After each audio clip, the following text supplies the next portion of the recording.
السلام عليكم ورحمة الله.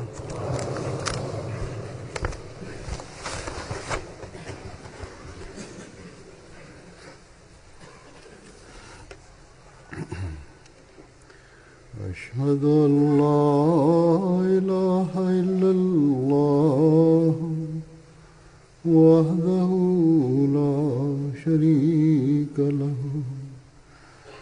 وأشهد أن محمدا عبده ورسوله أما بعد فأعوذ بالله من الشيطان الرجيم بسم الله الرحمن الرحيم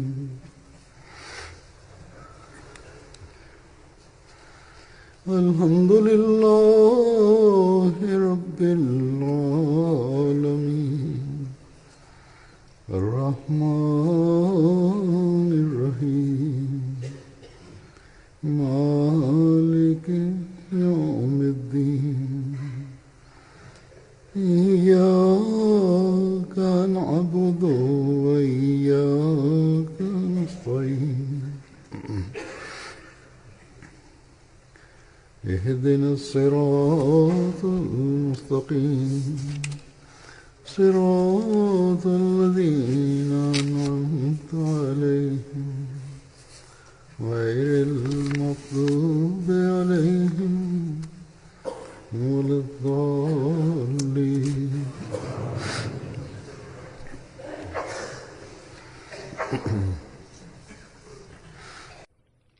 Bismillahirrahmanirrahim. Huzur kaže veliki blagoslov Allaha dželešanuhu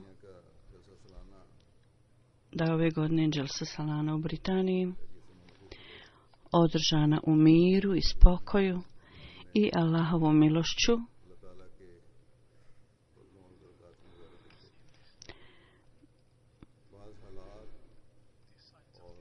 Mi smo vidjeli znakove blagoslova Allaha dželešanuhu. Zbog vremena lošeg bilo je nekih teškoća i brige, međutim Allah dželešanuhu je učinio da sve ove stvari budu u redu i da nas čuva bezbedni od svih manjkavosti vremena i svi su učestvovali, svi od onih koji su učestvovali tam prisutni, osjećalo se da je Božja pomoć se spuštala svakog momenta. Dakle, o ovoj stvari mi smo izuzetno zahvalni Allahu dželešanuhu i stvarna zahvalnost se može izrasti samo u onom slučaju kad s ciljem da steknemo Allahovo zadovoljstvo uvijek nastojimo da to steknemo i ova zahvalnost treba biti sa strane radnika, tako da dok smo u stanju da steknemo Allahovo zadovoljstvo, u isto vrijeme zbog ove zahvalnosti da budemo također u stanju da napravimo određenu popravke u svom radu, onom što radimo. Slično tome učesnici također treba da budu zahvalni, tako da mogu dobiti sve više i više blagoslova Allaha dželešanuhu i da budu u stanju da to steknu i upiju i u svojim pravima, da napravi pobožne promjene u svojim životima.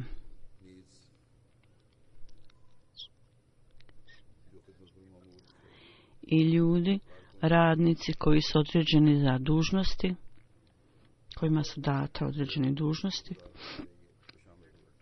trebamo zahvalni također ovim ljudima zato što su ne učestvovali u tome i časni poslanik sallallahu alejhi ve sellem je spomenuo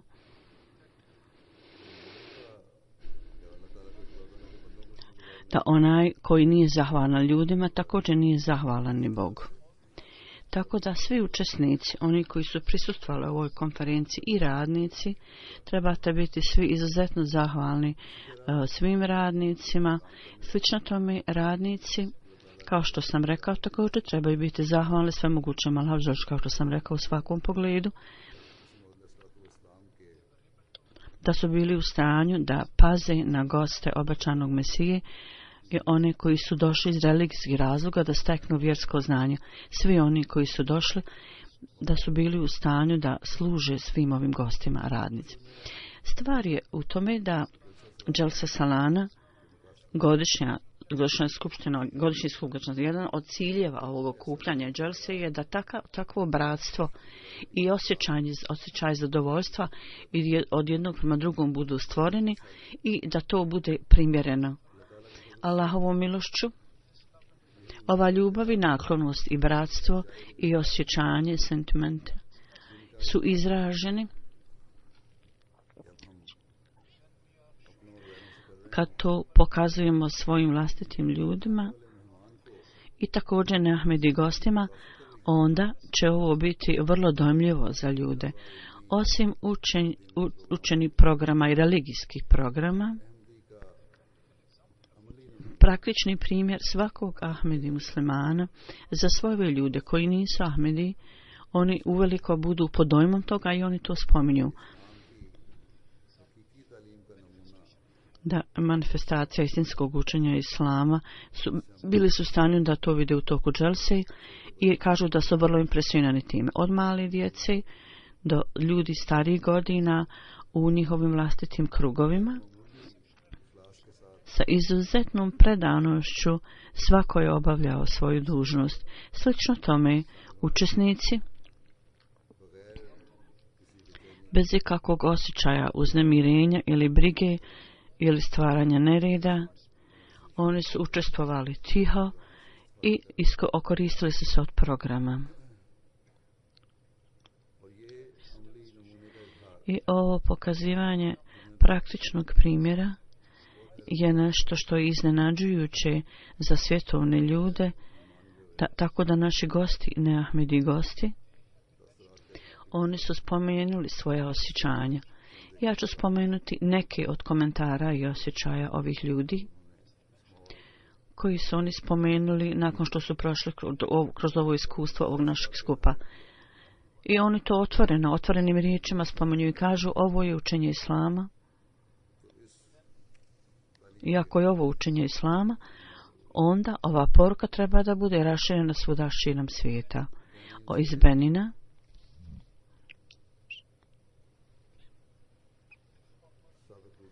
nekadašnji ministar i savjetnik predsjednika Merijem Sahiba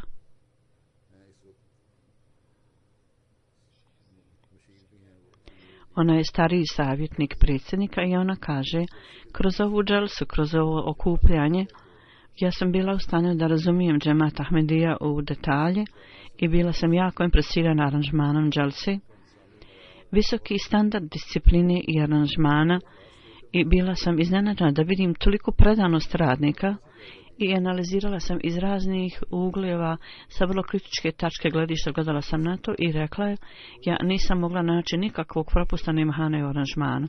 Ja sam gledala na svaki aranžman vrlo kritički, međutim u svakom odjeljenju aranžmani su bili izuzetni i na visini kvaliteta. Kad sam gledala na to, svi mladi, stari, žene, muškarci, svi iz svih životnih puteva, oni su bili vrlo naklonjeni da drugim ljudima omoguće udobnost, a svi su zaboravljali na svoju vlastitu udobnost. Oni su omogućavali razne olakšice i što je trebalo aranžman za ljude, bili su spremni na to. Sa osmihom na licu, oni su pokazali zadovoljstvo da služe drugima. Ja to nikada neću biti u stanju da zaboravim te lica u cijelom svom životu. Ovo će biti sada dio moga života. I ja želim da ove vrijednosti budu utemeljene u našoj zemlji i da džemat Ahmedija da bude akademija koja poučava i da studenti svih zemalja dođu ovdje kao učenici, kao studenti. Kad gledam duhovno, svuda je bila atmosfera bratstva, što uvećava se u duhovnosti. Ovo je takva atmosfera koju sam ja doživjela prvi put u svom životu. I vjerovatno novopredošli su prvi put vidjeli također ovu atmosferu. Ona je rekla, ja sada kažem da ovaj islam koji predstavlja Ahmedija muslimanska zajednica, to može dati mir svijetu i to je rješenje svjetskih problema s kojima se svijet trenutno suočava. I onda kaže imam džemat Ahmedija, njegov govor ženama, To me je ostavilo u dubokom razmišljanju. Drugi ljudi ne uzimaju žene osim kao robove i sluge, međutim Ahmedija zajednica proglašava žene kao učitelje i da je ona žena, generacija koje dolaze pod njenom zaštitom i njenom obukom. I ovo su ljudi koji su budućnost čovječanstva. Ta budućnost čovječanstva, budućnost svijeta je u rukama žena. To je ono što je on spomenuo. Ovo je veličanstvena izjava prema ženama, što se tiče žena, i kroz ovo se zdrava atmosfera u društvu utemeljuje i može biti utemeljena. Iz Guatemala, član nacionalnog parlamenta, Ilina Kalis, ona je također spomenula svoje osjećanja. Ona je rekla: učestvovanje na dželsi je bilo jedinstvena prilika za mene. Islam i džemat Ahmedija u pogledu toga. Velika je promjena nastala u mom razmišljanju i mediji su dali negativan izgled islama, da je islam religija terora i nasilja. Međutim, u ovom okupljanju, na ovom skupu, miroljubivo učenje, prelijepa slika islama su bili pokazani na ovoj dželsi, na ovom skupu.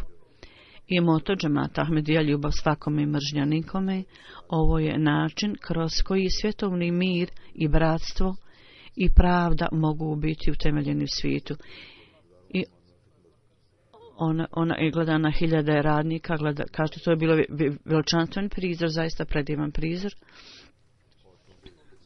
I onda ona spominje govore na ženskoj strani, kakav je položaj žena, i spomenula je da džennet leži pod stopama majke, i onda kaže da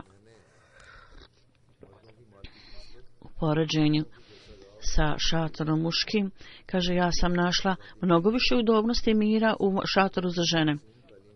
Ovo je dobar primjer miroljubive učenja islama, da čast žene i njihova zaštita i potpuna sloboda je vrijedna u islamu, vrijedi.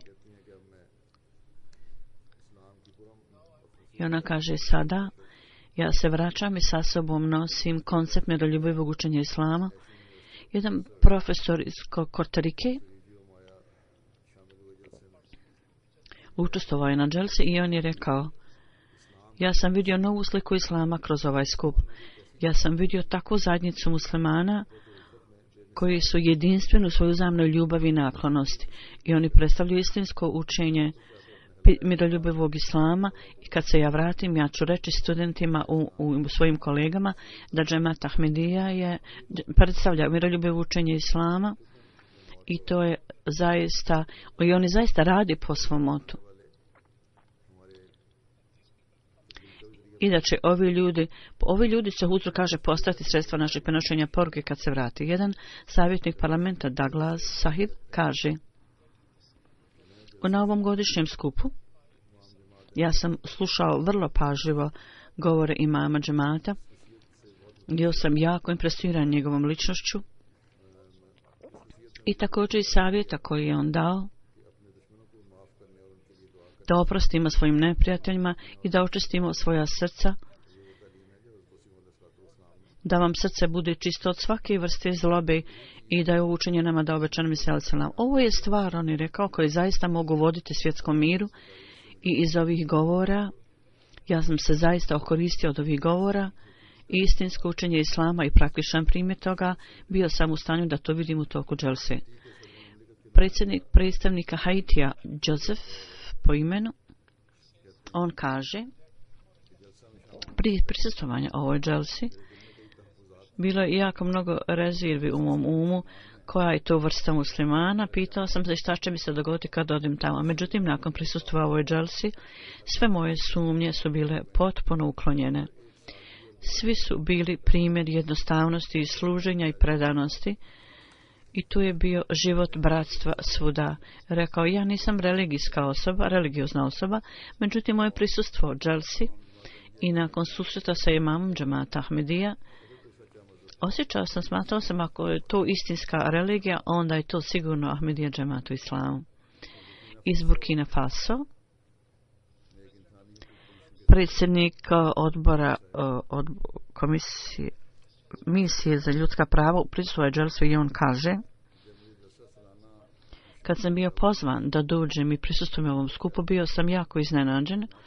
Ja sam vođa, ja nisam ni vođa nekog džemata, niti sam musliman, međutim ipak ja sam pozvan da prisustvujem muslimanskom skupu. Nakon prisustva ovoj dželsi, on je vidio, kaže da je vidio džemat bez ikakve razlike u boji i vjeri, da oni širi svoje ruke, ljubav i naklonosti svakome i pokazuju poštovanje svim ljudima i vode brigu o svim ljudima. On kaže: ja sam čuo ove govore raznih religijskih vođa, kad one govore, oni kažu kao da je njihovo pravo i oni se igraju osjećanjima ljudi. Međutim, u govoru imama džemata Ahmedija ja sam to vrlo pažljivo slušao i centralna tačka ovih govora je bio da mir u svijetu treba biti utemeljen. To je bila centralna tačka govora. I ovo je učenje zbog kojeg mir može biti osnovan i da možemo da tako poraziti terorizam i ekstremizam. Delegacija iz Kroacije, jedna žena, Salih Sahiba, je bila tamo. Ona kaže: ja sam prije služila u crkvi, bila sam časna sestra i tragala sam za istinom i kaže atmosfera dželse i izložba o kojoj su ovdje održane i druge informacije koje sam dobila, to je mom umu dalo novi život.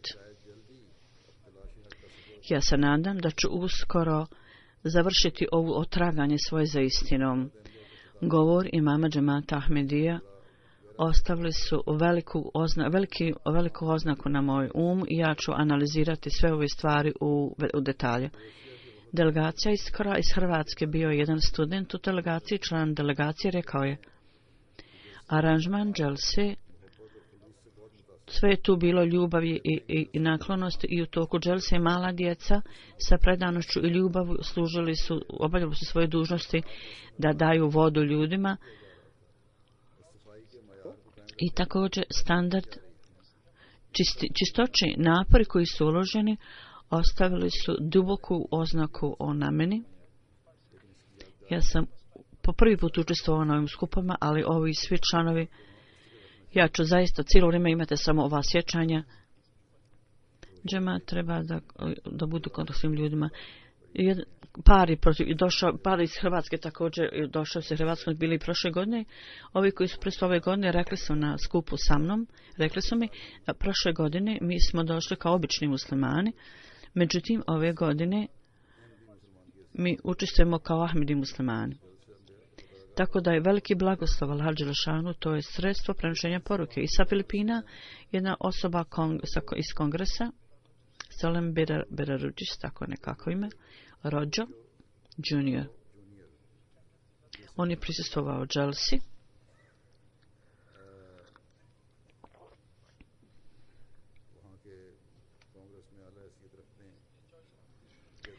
On uživa veliki položaj u kongresu.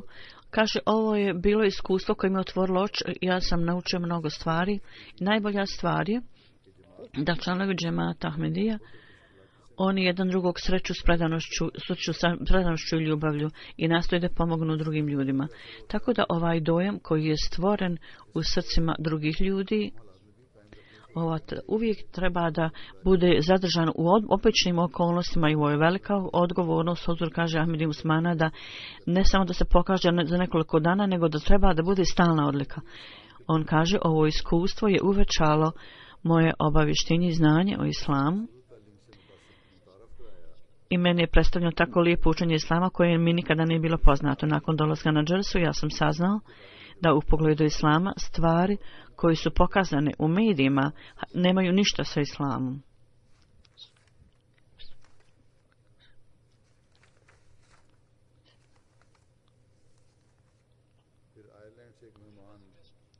Jedan gost je bio sa Islanda, Irske valjda.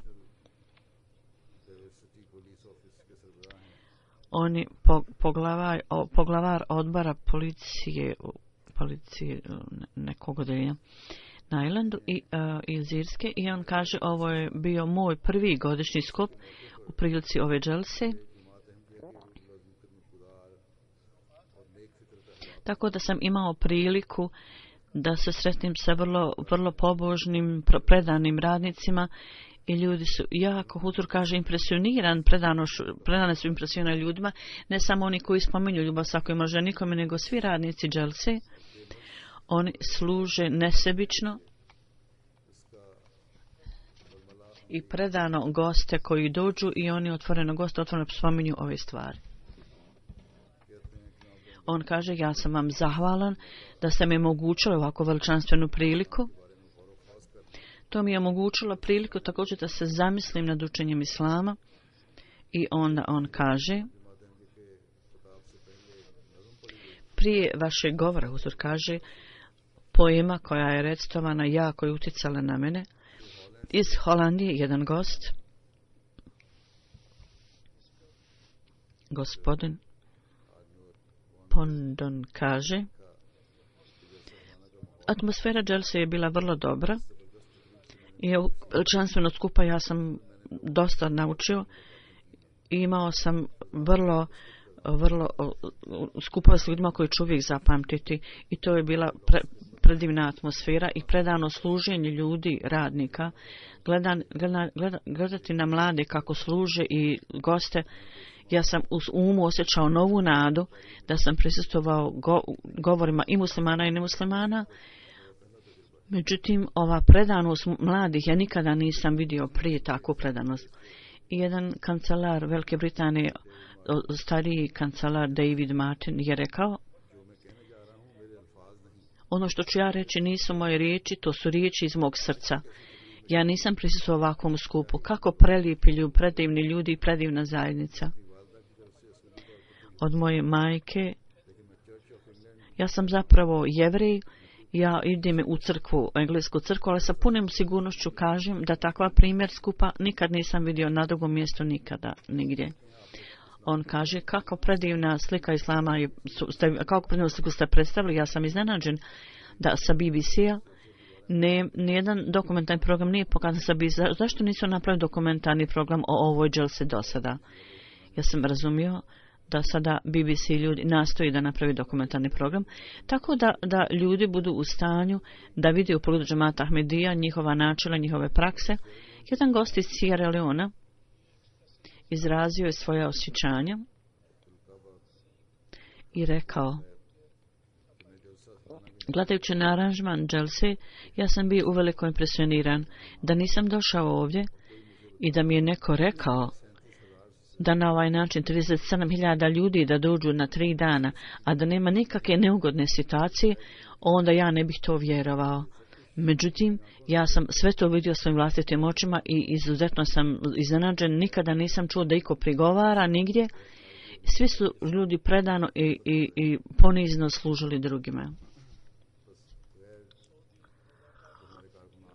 Razaka, dobrovoljci, volonteri i drugi ljudi, oni ostavljaju veliki dojam na ljude i ovo je nimo prašenje poruke koji čine i djevojke i dječaci, mali i veliki. Ovo su mišljenja drugih ljudi. Neki muslimani su također učestvovali, oni koji su vođe i predstavnici svojih vlada. Ja ću predstaviti neke od dojmova ovih ljudi.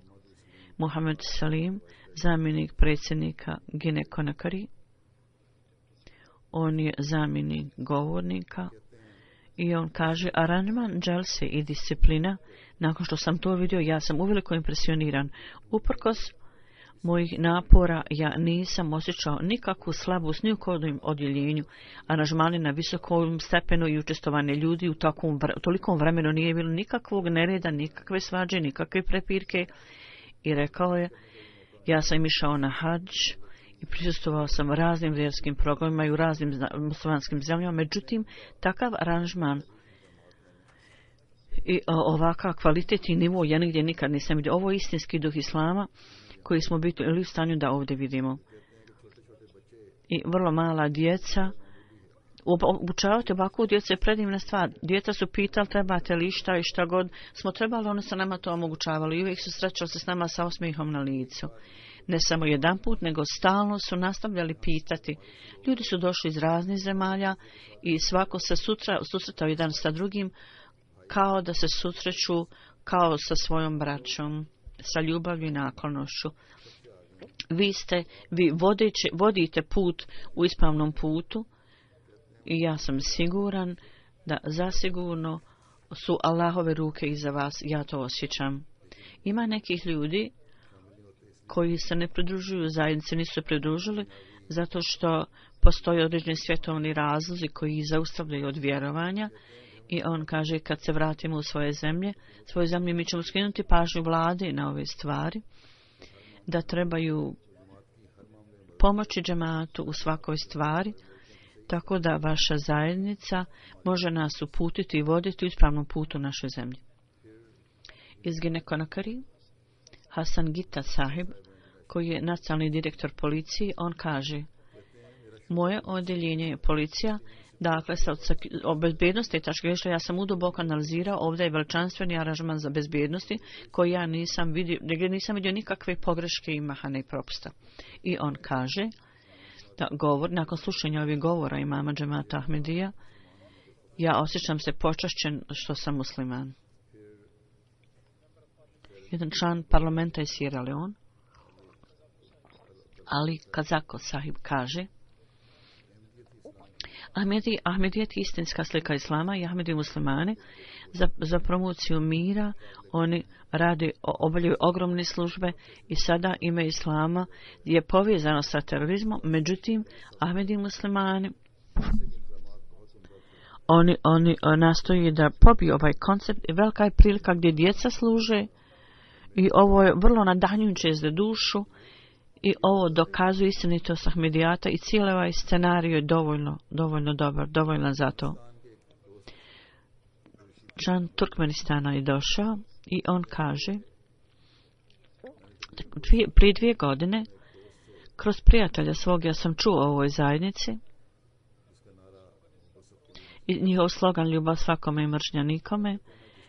I dan kad sam došao iz Londona, kad sam došao u London, okružen sam ljubav naklonošću, kao što su oko mene da su roditelji, familija, i što me jako dojmilo, i oni su ostavili veliku oznaku na mom srcu.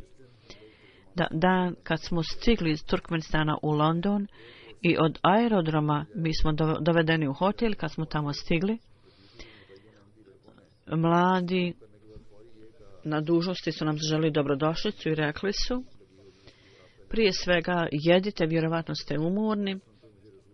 I slušajući to, ja sam se sjetio govora časnog poslanika sallallahu koji on spomenuo u jednom skupu. On je spomenuo o gostu koji je došao i pitao je ko će paziti na ovog gosta. Ima dugačak je hadis o tome u pogledu gostoprimstva. U svakom slučaju,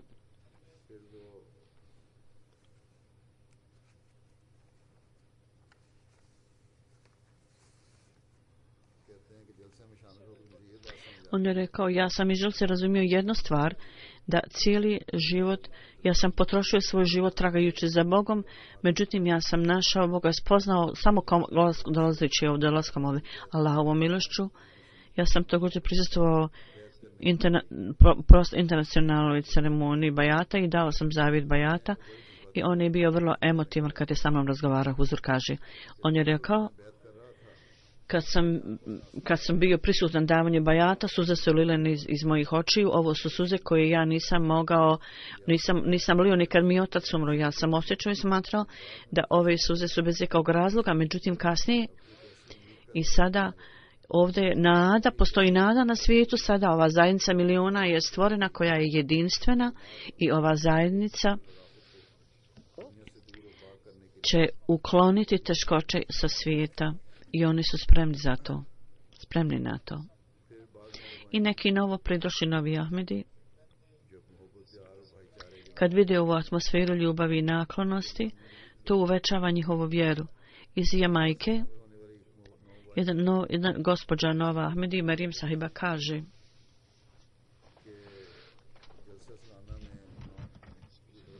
govori halifatul Mesiha i osobito internacionalni bajat, vrlo je emotivno iskustvo, i kad smo saznali da ima mnogo radnika koji ovdje služe bez ikakvog plaćanja, ja sam mislila Za obuku ovih radnika džemat mora da se suočava sa vrlo teškim vremenom. Kad sam gledala međutim na ove ljude kako oni predano služe, ja sam onda uvidjela da je ovo Allahova zajednica, Božja zajednica koju je Allah osnovao i Kalifatul Mesih ima direktan vezu sa Allahom.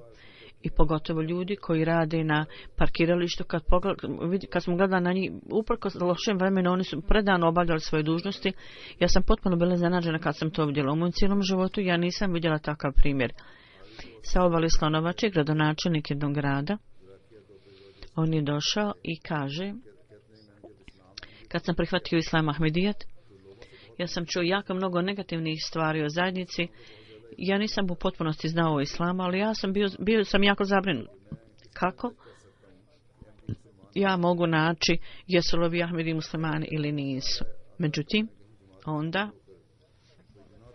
sam mislio da možda nisam znao dok se ne pridružim. Kad se pridružio zajednica Ahmedije i mislio sam kad dođem u Dželsu vidjet ću da izbliza vidim Ahmedije. Kaže, kad sam došao ovdje, onda sam vidio stvarnu sliku islama. Svaki govor halife vremena počinjao sa Allahovim imenom, imenom njegovog poslanika i završava se sa imenom Allahovim imenom poslanika. Atmosfera Dželse, ja sam u svemu tome dobio odgovor na sva pitanja, jesu li Ahmedi muslimani ili ne. Ja sada mogu reći sa punom sigurnošću i ponosom da kakvu god sam odluku donio, to je ispravno i Ahmedi su istinski muslimani i ja sam jako sam zadovoljan o ovome, da sve stvari koje oni rade, to je u skladu sa Kur'anom i govorom časnog poslanika sallallahu alejhi ve sellem. Iz Belisa, gradonačelnik jedne oblasti, Halid, također učestvovao na Dželsi i on kaže, učestvovanje na Dželsi je predivno iskustvo i izgleda kao da svaki član zajednice je predan služenju meni. I ja sam bio jako zainteresiran da naučim više o islamu. Ja sam tamo naučio pouku o bratstvu i ljubaznosti i ja ovu poruku nosim sa sobom kući. Ovo je nešto što sam ja svuda vidio ovdje na sve strane. Ja želim da mogu da ovu atmosferu stavim u bocu i vratim se u svoju zemlju tako da to mogu podijeliti tamo ljudima da vidi. Aranžman Dželse je bio vrlo dobar i ja sam ovdje mi je dobro došlo zaželjeno. Ja sam bio mi jako lijepo i želim zahvaliti svim ljudima, želim ih da pozvati u svoju zemlju. U jednom šatoru za gosta jedan omladinac je meni došao i ja sam znao da su oni meni samo prišli iz razloga što sam ja došao iz inostranstva i možda se osjećam usamljeno. Ja sam bio jako impresioniran time da ovdje čak mladi imaju osjećaj da treba da paze na svoje goste i kako treba da se ophode s gostima. I onda, u pogledu internacionalnog bajata, ovo je jako dojemljiva stvar, impresivna. Ja ću spomenuti jednu stvar koju je spomenuo jedan član familije iz Hrvatske, on su učestvovali na Dželsi i pozivač se na internacionalni bajat, on je rekao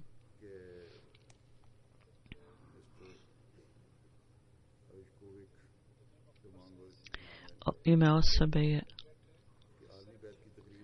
kaže ova proslava internacionalnog davanja zavjeta bajata jako me impresionirala, jako me sve dojmila. Ja sam prisustvovao ovakvim skupama u kršćanstvu, ali predanost i odanost religiji, ovaj osjećaj koji sam ja ovdje vidio u ovoj svečanosti, to je nešto jedinstveno.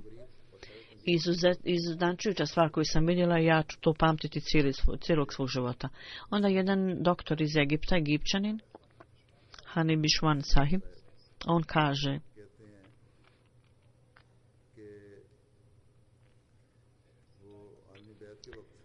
u vrijeme internacionalnog bajata, on je prisustvovao tamo u šatoru i kaže, redovi su se širili napolje.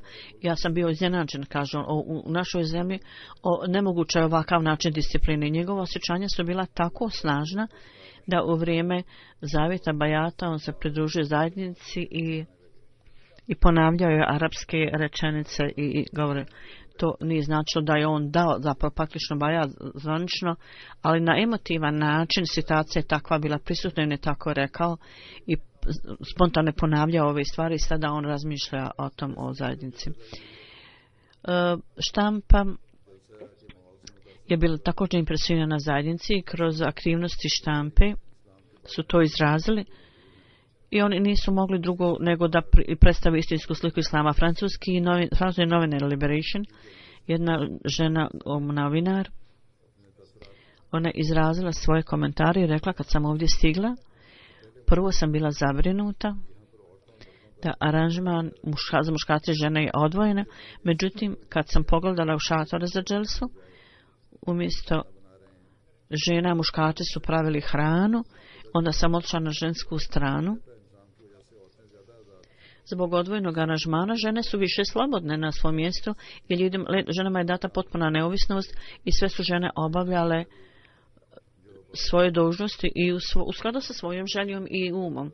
Dakle, mladi, ovi ljudi u ime slobode, oni kažu da je ženama pružen okrutan tretman. Treba da sada razmišljaju o ovim stvarima kao o drugim ljudima. Iz Bolivije jedan predstavnik je rekao: prema zapadu, u skladu prema zapadu, žene su ostavljene iza i da im nije dat nikakav status položaja. Međutim, ja sam ovdje vidio da imam džemata Ahmedija. On daje nagradu djevojkama sa odlikovanjem i one su nagrađene. I ja sam imao veliku želju da ću sigurno u svojim novinama napisati ovaj navod. Postoji li gdje ikakav vođa koji se samo obraća ženama? Nikada se to nije dogodilo. Jedna žena, novinar, je rekla nakon internacionalnog bajata, ona je ponavljala riječi skupa sa drugim ljudima, ona ne zna. Ona kaže: ja ne znam što se u to vrijeme dogodilo meni, ali ovakav osjećaj u mom životu nikada nisam imala, ovakvu vrstu osjećaja u svom životu. Ja nisam mogla da kontrolišem, nego sam neprestano ponavljala ove riječi. Prvo sam mislila da u ovakvim skupovima, s ciljem da se potaknu osjećanja, muzika treba biti prisutna, jer bez muzike to ne može se postići. Međutim, ja sam sada saznala da ovakva vrsta osjećanja, on i automatski jednostavno izbijaju napolje, nema nikakve muzike uopšte. Iz Bolivije još jedan novinar, Carlos, on kaže: ova stvar učinila me, jako sam impresioniran ovim stvarima. I tu među njima postoji takva želja, žarka želja za utemeljenje mira. To je takva poruka koja je najvažnija i najpotrebnija u ovo vrijeme. Na ovaj način oni idu u razne nacije, razne zemlje da okupljaju ljude zajedno i ova njihova želja je također vrijedna hvali. Onda on kaže: ova stvar također bila za mene iznenađujuća, da tako veliki aranžman, širok aranžman je na dobrovoljnoj osnovi. Ovo nam govori da svi poslovi, sve stvari, kako god da su teški, mogu se obaviti sa vjerovanjem i predanošću. I onda kaže: imam džemata Ahmedija, on govori o dužnostima muškaraca i žena i moje sumnje su bile uklonjene i ljepota islamskog učenja muškarcama i ženama sada mi je ponovo osvjetljeno i baš bio sam zadovoljan. On je rekao: uspjeh žena je nešto vrlo dobro, to znači to je obaveza za muškarce i žene da moraju raditi zajedno radi mira u svijetu. Prvo na nivou svoje porodice, zatim lokalno, zatim na nivou zemlje i na svim nivoima treba da radi zajedno. I kaže završni govor, ovo nije samo dobro za džemat, nego je dobro za cijeli svijet. U svakom slučaju, atmosfera dželse i oni koji su obavljali dužnosti ostavljaju veliki dojam na sve ljude koji su poštenog razmišljanja, poštene ljude. Da Allah dželešanu nagradi sve ove koji su obavljali svoje poslove i one koji su učestvovali na one. I ovi ljudi su zapravo postali kao članovi kampanje da prenosimo poruku svim ljudima i muškarci i žene i stari, mladi i djeca. Svi ljudi treba da pamte u svojim dovama da zbog kiše neki aranžmani su bili malo pogođeni s tim i loše uticalo na njih. Međutim, uprkos toga, radnici su predano i vrlo mudro pazili na svoje odgovornosti i niko nije imao nikakve mahane ni propuste.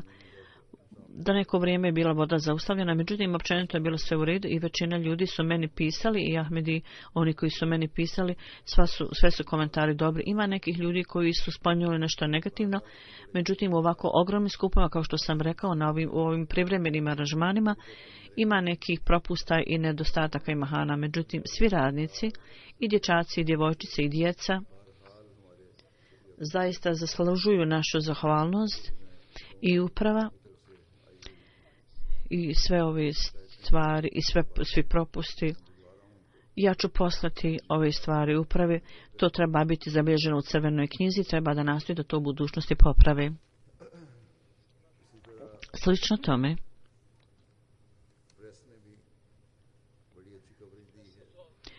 štampa je također dala dobre izvještaje i kroz medija u pogledu Dželsa Salani. 358 vijesti su objavljene i još više i dolazi. Online je 36 miliona ljudi primilo poruku i kroz radio i televiziju 31 milion ljudi su primili poruku Islama Ahmedija i na društvenim medijima više od 18 miliona ljudi su primili poruku kroz društvene medije i kroz uživo prenošenje programa na MT i u mom zadnjem govoru 250 ljudi su to slušali. Kroz sva ova sredstva više od 125 miliona ljudi je slušalo. 250.000 ljudi, čini se, izmijenjam se, nisam tačno prenijela. BBC radio, drugi radio programi, zatim Independent, Times, te novine, Sunday Express, London Evening Standard, New York Times, Facebook Live, Associated Press, nastavi raznih novina i medija, Indijska novinska agencija, zatim francuske vijesti Liberation i Unilight. U svakom slučaju, na ovako ogromnoj skali, na ogromnom nivou objavljivanje medija i poruka Islama, istinska poruka Islama je dostigla do ljudi, dostigla tamo i mi trebamo biti jako zahvalni da je kroz štampu toliko mnogo ljudi primilo ovu poruku. U Africi objavljenje od Dželse Salani je bilo tamo, MT Afrika. Osim toga, na 10 kanala su objavljeni program Dželse, više od 150 sati kroz ove kanale, više od 60 miliona ljudi su primili poruku, saznali su o procesu toku Dželse i kroz ove kanale, preko ovih kanala, oni su na televiziju pokazali direktno uživo ovaj program. U Sierra Leone također, neprestano je 100 sati pokazani su uživo programi na Sierra Leone televiziji. U drugim zemljama oni su na televiziji pokazali čitav program i zaustavili su lokalni prenos i u cijeloj zemlji su ljudi gledali program Dželse. U Gambiji prvi put je nacionalna televizija pokazala govore učesnika na televiziji, govornika koji su na Dželse govorili prvi put. Živi prenos Dželse su vidjeli u Ugandi, mogli su vidjeti u Ugandi. Oni su dali vijesti na Swahili jezik o Dželsi i oko 20 miliona ljudi su to vidjeli.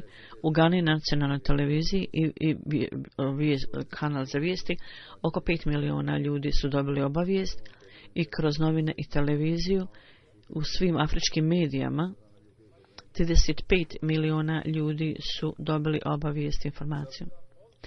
Sve se ovo blagoslovi Allaha Đelešanhu. Naši napori su vrlo mali. I u ovom pogledu svi napori u odjeljenju medija i štampe, ja ću spomenuti da u drugim zemljama tamo su također bila odjeljenja za medij i oni su radili da ih Allah sve nagradi i blagoslovi.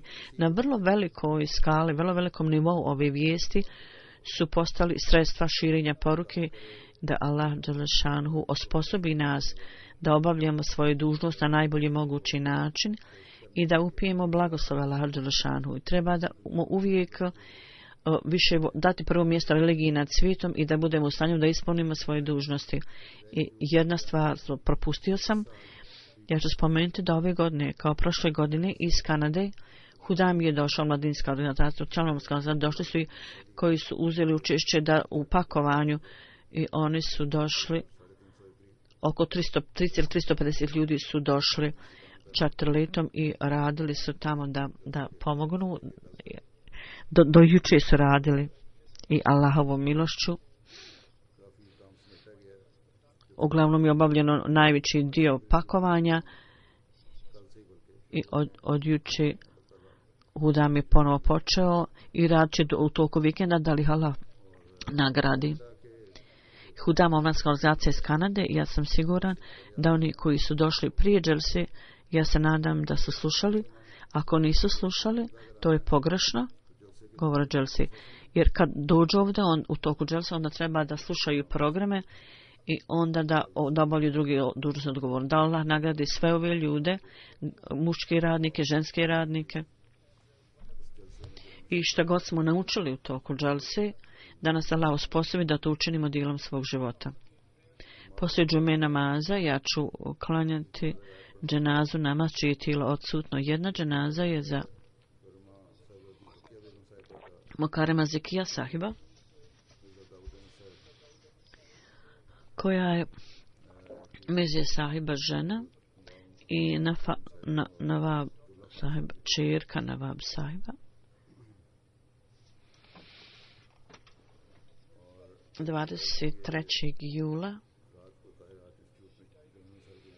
ona je umrla za 94 godine na institutu za srce u Rabbi inna lillahi wa inna ilaihi rađun. Karim Mirza sahib, ona je bila žena njegova, Hazret Mirza Šerif Ahmedov sin, i na ovaj način ona je bila vezana za obećanog Mesiju alejhi selam.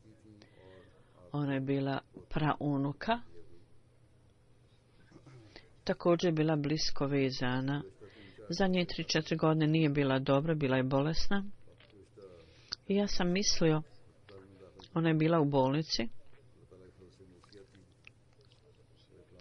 Bila je član programa oporuke vrlo dugo godina. Ona ima 5 djeci. Amatul Šafi sahiba,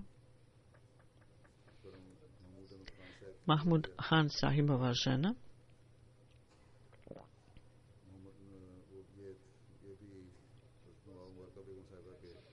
on je bio unuk Hazreti Nawab Begum sahibe i Amatul Nasir. Sejed Šajh Ahmed sahib je bio njen muž.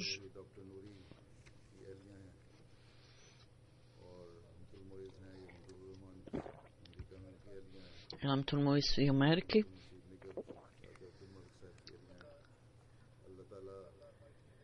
Da Allah dželešanhu osposobi njenu djecu da uvijek idu naprijed u pobožnosti i plemenitosti i sve dobre stvari koji su njihovi preci učinili da budu u stanju da i oni obavljaju.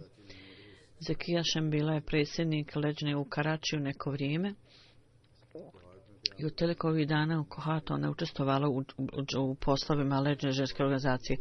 Namatul Hafiz Begum sahiba u pogledu djece je napisala o njenoj djeci. Ona je pogotovo bila pohvaljena. Kad je Lamtul Haj sahiba umrla, ona je pazila na majku. U gostoprimstvu je bila istaknuta i uvijek se isticala u ovoj crti karaktera, u ovoj odlike. I uvijek dobrodošlicom dočekivala ljude i Nurum Sab kaže kad sam ja obavljao svoj vakfu, predanu životnu za služenje vjeri,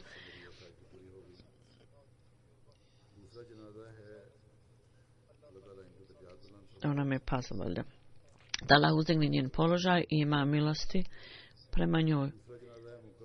Druga dženaza je Murabi, koji je bio misionar, 24. jula. Umro je sa 27 godina. On je u Rabi umro zbog neke problema sa strojičnim sina, ali lahibina ili ih rađun. Kroz pradjeda je Ahmedija došao u porodicu. On je bio iz Kašmira.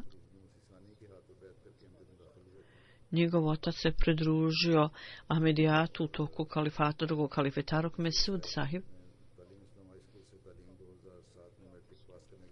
Poslije škole on se pridružio školi džamije i tamo stekao obrazovanje Tarik Mesud sahib. I 2016. položio neki ispit i 2014. je završio u džamiji. On je bio misionar, vrlo pobožan, vrlo brižan prema roditeljima i pazio je na prijatelja i pazio je na siromašne ljude iz svojih skromnih sredstava. Neki ljudi kažu da je on pomagao drugim siromašnim ljudima. Poslije 3-4 dana on se planirao oženiti, međutim Allah Žešanu ga prije toga pozvao sebi da Allah uzdigne njegov položaj i ima milosti prema njemu. Iza sebe je ostavio svoje roditelje i trojicu braće Ševal Zahibsa, Džabđa Tarum Sahiba.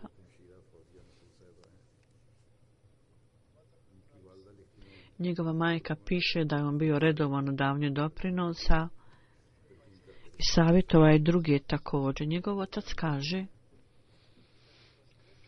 da je on bio u velikoj ljubavi prema instituciji halifata, bio je vrlo pobožna osoba, redovan u namazu. Čak prije nego što je postao misionar, savjetovao je sve članove porodice o namazu i poslije fedžer namaza, sabah namaza učio je časni Kuran redovno i gledajući na njega mi smo ponekad smatrali i osjećali se postiđeni zbog svojih slabosti.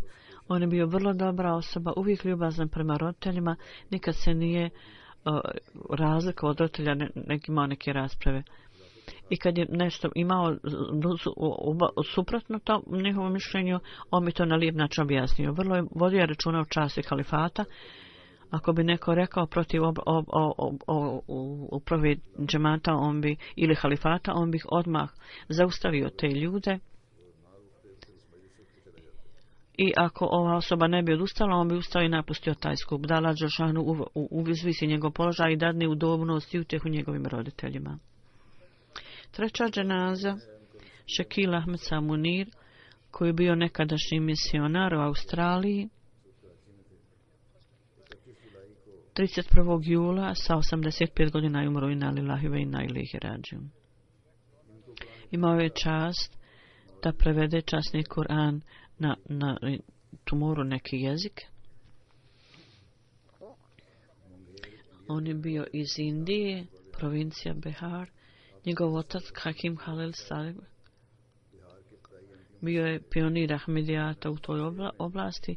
1906. je dao bajat na rukama Abdul Mesela Salam 1906. I njegov otac on je radio kao u nekoj službi. Šekir Alim Sahib. Prvo obrazovanje je stekao na koledžu Talimul Islam koledžu u Lahoru i onda je na nekoj škole za fiziku išao i povezano je sa tim odjeljenjem za obrazovanje, za knjige i proveo je neko vrijeme u Africi i tamo je služio u raznim svojstvima. U Nigeriji kao ministar obrazovanja bio je direktor obrazovanja od tamo u Ahmedija misionarskoj kući misiji u Nigeriji. On je bio oblastni predsjednik u toj oblasti.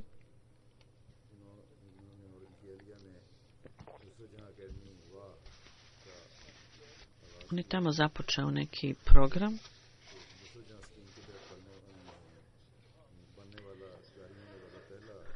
I prva škola koja je tamo otvorena, on je tamo radio.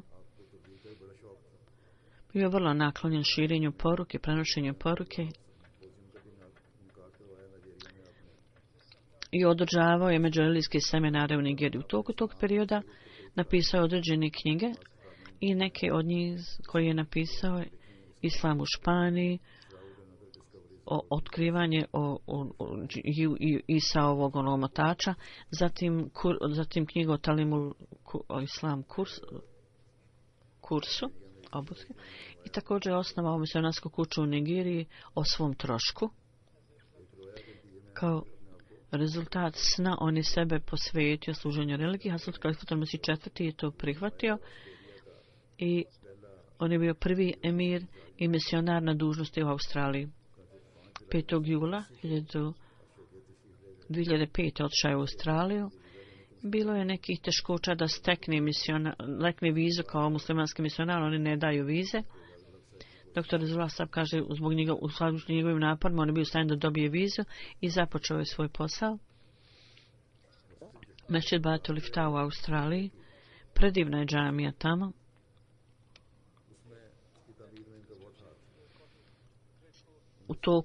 Odigrao je veliku ulogu u izgradnji džamije. Hazrat Kalifatul Mesih IV je položio temelj kamenac za ovu džamiju. I onda u toku gradnje, uprkos finansijskih teškoća, s velikim naporom on je to završio. Također je dobrovoljno radio. U toku rada jedan put je pao sa stepenica i slomio ruku, međutim nastavio je pomagati na poslu izgradnje i tamo je izgrađena vrlo lijepa džamija i velika. Gdje god je otišao, tamo je bio samo neka šupa na mjestu gdje je kupio i neko vrijeme tamo proveo i tamo su u jednom dijelu privremeno obavljali namaz i učinio velike žrtve. Poslije je bio određen u Nigeriju, u Naru, kao direktor tamo u džamiji Ahmedija školi. 1995. kad je bilo 100-godišnjica Ahmedija džemata,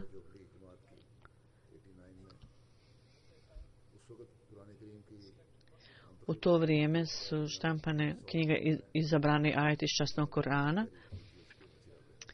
Bila je kampanja da se na 100 jezika to prevede, ta knjižica. Sada je jedan određen za Australiju.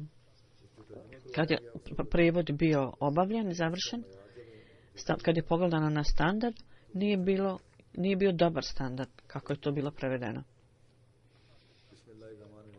Prijevod Bismillahirrahmanirrahim, onaj koji to uradio i preveo, rekao je u ime Isusa, umjesto ime Allaha.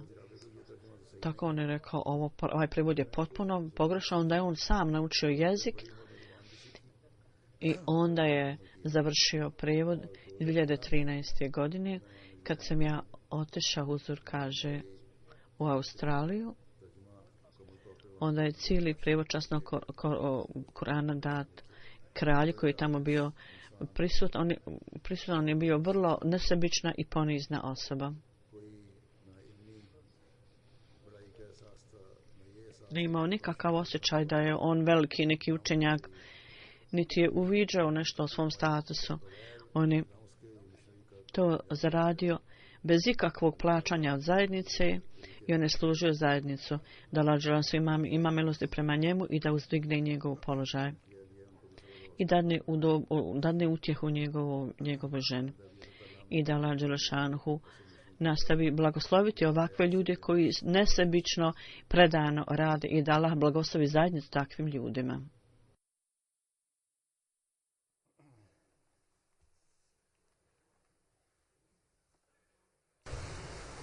Alhamdulillah, alhamdulillah,